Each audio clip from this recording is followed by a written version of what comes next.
بسم اللہ الرحمن الرحیم۔ السلام علیکم ناظرین، میں ہوں مزمل رشید اور آپ دیکھ رہے ہیں مزمل رشید ٹی وی۔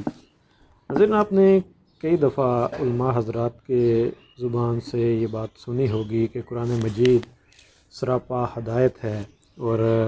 ہدایت کا واحد ذریعہ مسلمانوں کے لیے، سارے انسانوں کے لیے قرآن مجید ہی ہے اور اسی میں ہماری ساری جو ہے وہ رہنمائی موجود ہے۔ لیکن سوال یہ پیدا ہوتا ہے کہ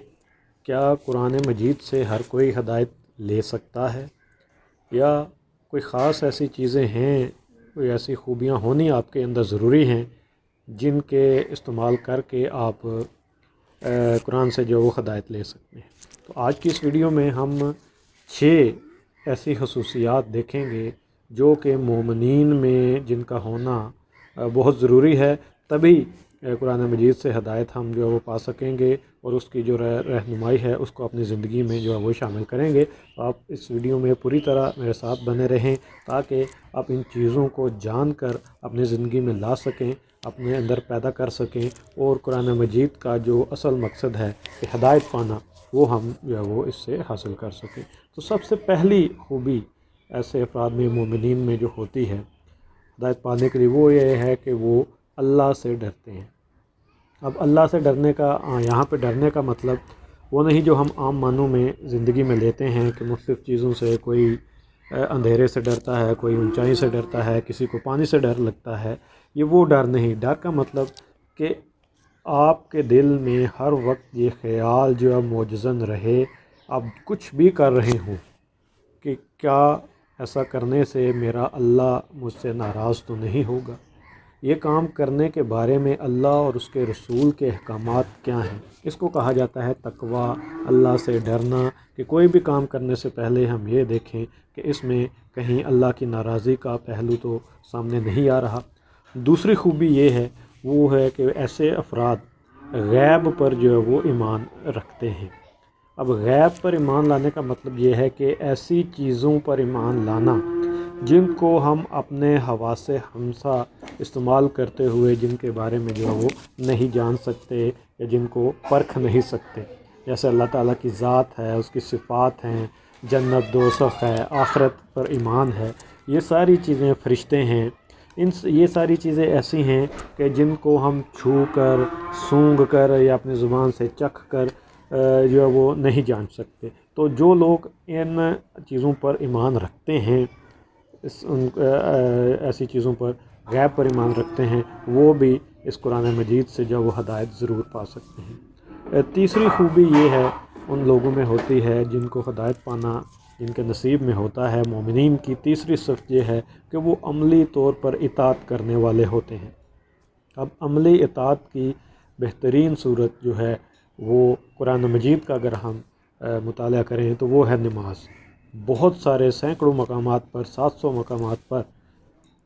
نماز کو قائم کرنے کا جو ہے وہ حکم دیا گیا ہے۔ اب نماز قائم کرنے کا مطلب یہ ہے کہ مکمل خشوع و خضوع کے ساتھ دن کی 5 وقت باجماعت نماز روز ادا کی جائے، اسے کہا جاتا ہے نماز کا قائم کرنا۔ اور مومنین کی یہ صفت ہوتی ہے کہ وہ اللہ تعالیٰ کی صرف زبانی ہی نہیں بلکہ عملی اطاعت بھی کرتے ہیں، اور اس کا نمونہ نماز کی صورت میں جو ہے وہ دیتے ہیں۔ چوتھی جو خصوصیت ہوتی ہے جو کہ ہمارے معاشرے میں بڑی خرابیوں کا باعث بھی بنتی ہے، وہ ہے اگر ہم اس کی محبت میں، اس چیز کی محبت میں جو وہ پڑ جائیں، وہ ہے انفاق فی سبیل اللہ، کہ ایسے لوگ اللہ کی راہ میں انفاق کرتے ہیں، خرچ کرتے ہیں، اپنے مال سے محبت نہیں کرتے بلکہ صدقہ، خیرات، زکوٰۃ کی صورت میں اللہ تعالیٰ کی راہ میں خرچ کرتے ہیں اور اس کی خوشنودی حاصل کرنے کی کوشش جو ہے وہ کرتے ہیں۔ پانچویں چیز یہ ہے کہ تمام انبیاء کو نبی کریم صلی اللہ علیہ وسلم سمیت وہ برحق مانتے ہیں، اور ان پر جو پیغام اللہ تعالیٰ کا نازل ہوا اس کو بھی وہ اللہ کا پیغام اور حق کا پیغام جو ہے وہ مانتے ہیں۔ ایسے ہی لوگ جو ہے وہ قرآن مجید سے ہدایت جو ہے وہ پا سکتے ہیں۔ چھٹی اور آخری صفت جو بیان کی گئی ہے سورہ بقرہ کے، اگر آپ ابتدائی